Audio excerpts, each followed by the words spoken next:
La résolution du Congrès américain sur le Cameroun. Appeler le gouvernement camerounais et les groupes armés à respecter les droits humains de tous les citoyens camerounais, à mettre un terme à toutes les violences et à engager un dialogue large, sans conditions préalables, pour résoudre le conflit dans les régions du Nord-Ouest et du Sud-Ouest. Résolution. Appeler le gouvernement camerounais et les groupes armés à respecter les droits humains de tous les citoyens camerounais, à mettre un terme à toutes les violences et à engager un dialogue large, sans conditions préalables, pour résoudre le conflit dans les régions du Nord-Ouest et du Sud-Ouest. Alors que de nombreux Camerounais anglophones se sentent depuis longtemps marginalisés par les actions et les politiques officielles du gouvernement camerounais, notamment l'abolition d'une forme de gouvernement fédéral, qui constituait la base constitutionnelle en vertu de laquelle les anglophones du sud du Cameroun adhéraient à l'Union et le remplaçaient par un État unitaire dominé par la majorité francophone. Considérant que, à partir de la fin de 2016, les manifestations organisées par des avocats, des enseignants et des étudiants ont été violemment réprimées par le gouvernement camerounais, entraînant de nombreux décès et emprisonnements, notamment des journalistes, des enseignants, des avocats et un juge anglophone à la Cour suprême du pays. Considérant que le conflit s'est intensifié à la fin du mois de septembre et au début du mois d'octobre 2017, lorsque les forces de sécurité camerounaises ont brutalement réprimé des manifestants civils anglophones pacifiques, faisant des dizaines de morts et faisant plus d'une centaine de blessés, attendu que, en 2017, les séparatistes ont lancé une campagne visant à faire pression sur les autorités scolaires des régions anglophones du Nord-Ouest et du Sud-Ouest afin de déclencher une grève dans le cadre du boycott du gouvernement camerounais, et aurait commencé à incendier des bâtiments scolaires, menaçant de violence ne pas se soumettre à un boycott et à des enlèvements contre rançon pour les enfants et les enseignants qui ont défié le boycott. Attendu que de nombreux observateurs des droits de l'homme ont documenté des séparatistes armés assassinant des chefs traditionnels et ciblant des civils, notamment des femmes, des enfants et des personnes âgées, qui sont perçus comme soutenant ou travaillant avec le gouvernement camerounais personnel de la force. Considérant que les forces de sécurité du gouvernement camerounais ont attaqué des installations médicales et des agents de santé dans les régions du Nord-Ouest et du Sud-Ouest, attendu que de nombreux rapports crédibles émanant d'observateurs des droits de l'homme, dont le Haut-Commissaire des Nations Unies aux droits de l'homme, ont documenté le recours excessif à la force par les forces de sécurité gouvernementales à l'encontre de civils camerounais vivant dans les régions anglophones, notamment l'incendie de villages et l'utilisation de balles réelles contre les manifestants, les arrestations et détentions arbitraires, la torture, les abus sexuels et le meurtre de civils, y compris de femmes, d'enfants et de personnes âgées. Considérant que le département d'État a exprimé de sérieuses préoccupations quant à la manière dont le gouvernement a utilisé la force pour restreindre illégalement les droits à la liberté d'expression et à la protestation pacifique protégée par la Constitution camerounaise et le droit international.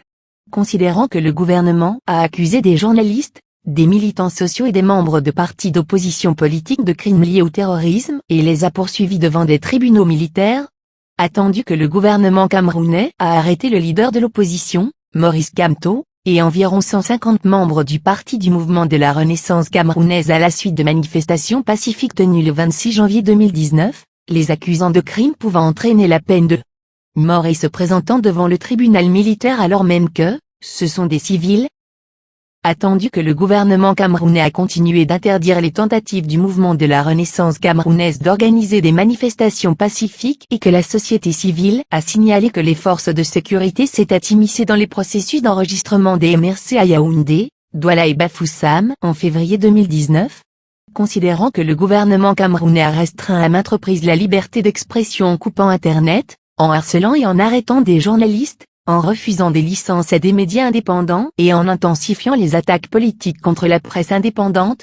Considérant que le Bureau de la coordination des affaires humanitaires des Nations Unies a déclaré en avril 2019 que plus de 530 000 personnes ont été déplacées à l'intérieur de leur propre pays dans les zones touchées par le conflit anglophone. Attendu que le Haut-Commissariat des Nations Unies pour les réfugiés a signalé que plus de 32 000 réfugiés camerounais se sont enregistrés au Nigeria. Attendu que le département d'État a expressément appelé le gouvernement camerounais à respecter les droits, y compris le droit à une procédure régulière, de 47 Camerounais renvoyés de force en janvier 2018 de la détention nigérienne aux autorités camerounaises, dont beaucoup auraient présenté des demandes d'asile au Nigeria. Et tandis que 10 des 47 Camerounais rapatriés de force du Nigeria font maintenant l'objet de poursuites devant un tribunal militaire, passible de la peine de mort. tandis que les 37 autres seraient toujours en détention sans inculpation. Résolu, que la Chambre des représentants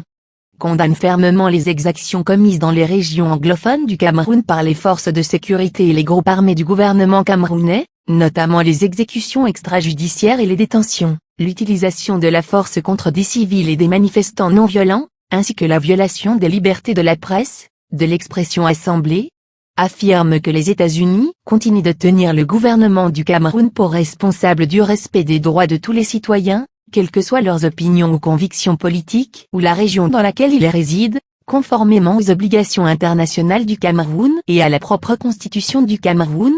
Exhorter toutes les parties, y compris les groupes d'opposition politique, à faire preuve de retenue et à veiller à ce que les manifestations restent pacifiques. Exhorte le gouvernement du Cameroun à engager un dialogue élargi sans conditions préalables et faire un effort de foi crédible pour travailler avec les chefs religieux et communautaires de la région anglophone afin de régler les griefs et de rechercher des solutions non violentes pour résoudre les conflits et des réformes constitutionnelles susceptibles de protéger les préoccupations des minorités, telles que reconstitution d'un système fédéral.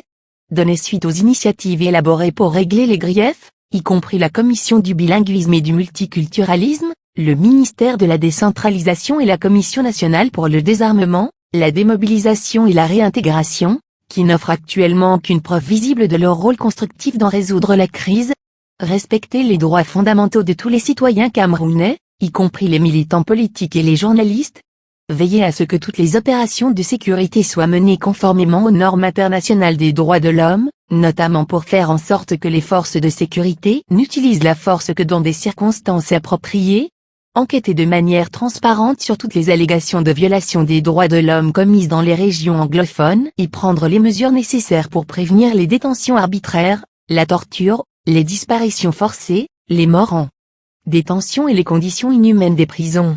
Inculper ou libérer rapidement toutes les personnes détenues dans le contexte de la crise anglophone, y compris les Camerounais renvoyés de force du Nigeria, et veiller à ce que tous les futurs détenus soient traités comme prévu, conformément au code pénal camerounais.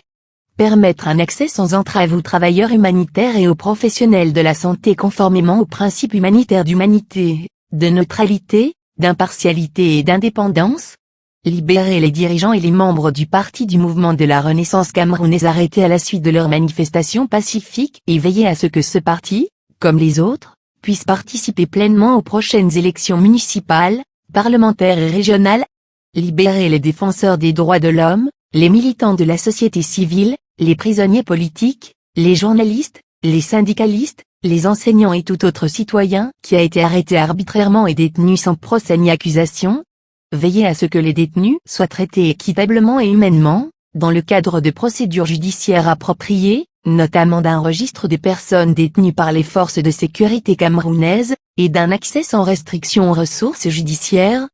Et veiller à ce que la législation antiterroriste du Cameroun ne soit utilisée que pour poursuivre des infractions qui seraient considérées comme des actes de terrorisme au regard des normes juridiques internationales, et cesser de recourir à cette législation pour sanctionner des activités protégées par des garanties nationales et internationales de la liberté d'expression, de réunion pacifique et association avec d'autres. Et exhorte les groupes séparatistes à engager un dialogue large, sans conditions préalables, avec les représentants du gouvernement camerounais, ainsi que la société civile et les chefs religieux, afin d'exprimer pacifiquement leurs griefs et de s'engager de manière crédible dans des efforts non violents pour résoudre le conflit. Cesser immédiatement de commettre des violations des droits de l'homme, notamment des meurtres de civils, l'utilisation d'enfants soldats, la torture, les enlèvements et l'extorsion de fonds. Mettre immédiatement fin au boycott de l'école et cesser les attaques contre les écoles, les enseignants et les responsables de l'éducation, et permettre le retour en toute sécurité de tous les élèves en classe. Mettre fin à l'incitation à la violence et au discours de haine de la part de la diaspora. Et libérer immédiatement tous les civils illégalement détenus ou kidnappés dans les régions anglophones du Nord-Ouest et du Sud-Ouest.